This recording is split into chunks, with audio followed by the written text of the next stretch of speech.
was? You know, sadly, Community Voices heard we weren't surprised because we've been hearing these stories for our members for, as you mentioned, a decade.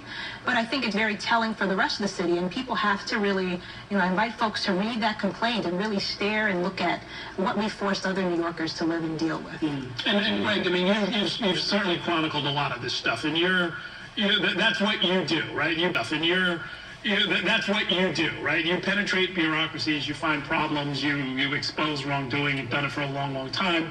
At what point did it occur to you that this wasn't... That's the glamorous, highly paid job that I do. Yeah, well, yeah, you're doing God's work. Your reward is in heaven, my son. But Will, at what point did it occur to you, it's like, you know what, this is extensive. This isn't just like a couple of bad apples or some managers who need replacing. I've been doing this since 2012. So I did plenty of Bloomberg years and then the Blasio administration. And when I was reading that 80-page complaint, one of the things that was alarming to me was that it was two-level lying. So they were lying to HUD, and because HUD is their ATM. They have to, most of the money they do for capital projects comes from the federal government. And something like 70% of their operating budget comes from the federal government. So they cannot go to the piggy bank and tell them the truth about what is going on. So they're in a very organized fashion, they're lying to HUD. But what was really kind of drove me crazy was the other set of lies, which is to the public and to the tenants and to me, because a lot of the stuff in this complaint is them lying in response to something that I wrote. Usually it was about lead paint. They were very aggressive about that lie.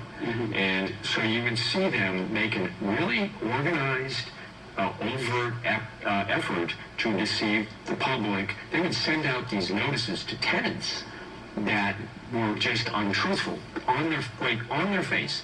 For example, they would tell the tenants that they have a rigorous program to combat lead paint, and they're in compliance with all federal, state, and local laws on lead paint when they knew they were not. Wow.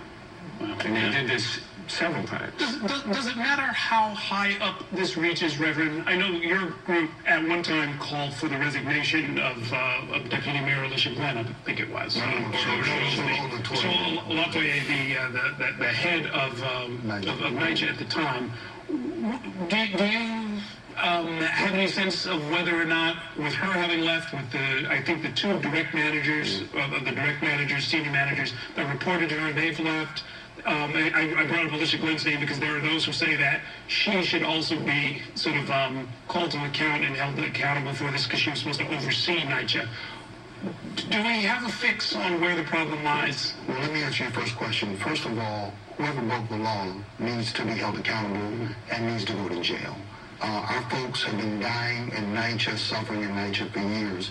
We've been organizing in NYCHA, South Bronx churches, Manhattan, together for 20 years now. And the last 8 years, East Brooklyn congregations, we came out with a lawsuit for remediation of mold and moisture, and it was not being adhered to. We brought it out against the Bloomberg administration, carried it over into the Blasio administration, and they were not responding. So as a result, we had to go to Primo Rara and bring this to his attention as well. And his office began to investigate, and we're here today. And we're grateful that something good has come of it, but it's just a down payment on where we've got to go with this. There were at least some tenant groups, and we're going to talk to them at another time, that complained about the settlement, saying, like, look, this is calling a halt to the investigation too soon, that there's more to be discovered here. What's your view of that? I'm sure that there's more to be discovered, but I would agree with the Reverend that it's a good start. And I think there's a lot of blame to go around, and there should be an ongoing investigation because, frankly, people have died. People have suffered. As Greg said, it's not just the two levels of lying. It's also what tenants were put through. Tickets that were being closed systemically when the housing authority knew that the repairs hadn't been dealt with. How many members we've had who've had missed days of work, staying home, hoping in vain that someone from the housing authority would make these repairs. The mold that makes children sick. The elevators not working, trapping differently abled individuals. So a lot of folks have to really come to a moment of reckoning about what they did.